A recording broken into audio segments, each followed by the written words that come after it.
बिस्मिल्लाहिर्रहमानिर्रहीम, अस्सलाम वालेकुम। कैसे हैं आप सब लोग। आज जो मैं आपके साथ रेसिपी शेयर करने जा रही हूँ वो एक छोटी सी सिंपल सी रेसिपी है। इमली का पेस्ट किस तरह से सेव करना है मैं वो बस बताने वाली हूँ आप लोगों को कि किस तरह से आप लोग सेव कर सकते हैं आसानी के लिए। तो चलिए आइए जल्दी से मैं आपको बताती हूँ कि आपने किस तरह से इस इमली के पेस्ट को सेव करना है। जी, तो यहाँ पर मैंने ले ली है जी 500 ग्राम इमली का है यहाँ पर मेरे पास। अब मैं इसको खोल कर एक बाउल में डाल लूँगी। सारी इमली को मैं हम इस तरह से तोड़ कर डालेंगे ताकि आसानी से ये पेस्ट बन जाए और जब हम इसको मैश करें तो आसानी से हो जाए। अब मैं इसके अंदर डाल दूँगी जी 2 कप या 3 कप के करीब आपने पानी डालना है इसके अंदर। मेरा यहाँ पर तकरीबन 2.5 कप पानी गया इसके अंदर।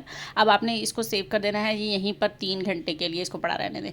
जी यहाँ पर 3 घंटे हो चुके हैं। हाथ मैंने बहुत अच्छी तरह से यहाँ पर धो लिए हैं। अब आपने जो मोटी मोटी इमली इस तरह से मैश कर लेनी है अच्छी तरह से, उसका पल्प निकाल के जो इसके सीड्स वगैरह वो सारे आपने एक निकाल देने हैं। ठीक है जी, ये निकाल ली मैंने। अब आपने एक छन्नी में डालकर इसको इस तरह से इसके जो बारीक बारीक हो जाते हैं ना, वो दाने दाने से होते हैं, वो इसके अंदर रह जाएंगे और पल्प इसका सारा हमारा एक बाउल में आ गया है जी। देखें, अब ये इसी तरह से सेव नहीं करना। अब आपने ले लेनी है जी एक पतीली, उसके अंदर ये पल्प आपने सारा डाल देना है और इसको लो टू मीडियम फ्लेम पे 7 से 8 मिनट के लिए बस आपने इसको पकाना है कि इसका जो एक्स्ट्रा जो पानी है ना, ये देखें, वो ड्राई हो जाए। 7 से 8 मिनट से ज़्यादा नहीं पकाना बस आपने। कोई नमक, कोई मिर्च, कोई मसाला इसके अंदर आपने शामिल नहीं करना। ये देखें जी 7 से 8 मिनट में पानी इसका ड्राई हो गया। अब सिर्फ पेस्ट रह गया है मेरे पास।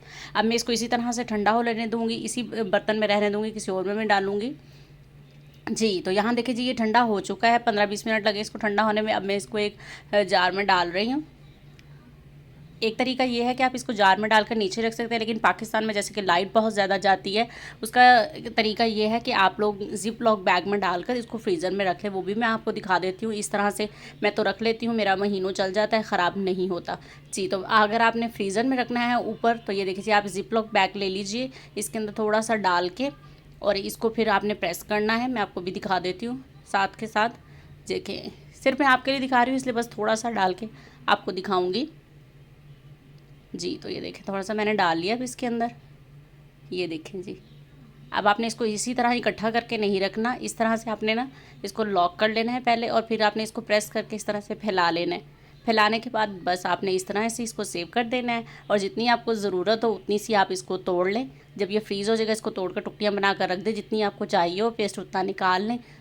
इस्तेमाल करने से थोड़ी देर पहले बाहर निकाल के रखें और आसानी से इस्तेमाल कर लें। जी, तो उम्मीद करती हूँ कि आपको मेरी ये छोटी सी सिंपल सी क्विक सी पसंद ज़रूर आई होगी। और अगर आपने मेरे चैनल को अभी तक लाइक और सब्सक्राइब नहीं किया है तो प्लीज़ जल्दी से कर दें। मिलते हैं नेक्स्ट रेसिपी के साथ। अल्लाह हाफिज़।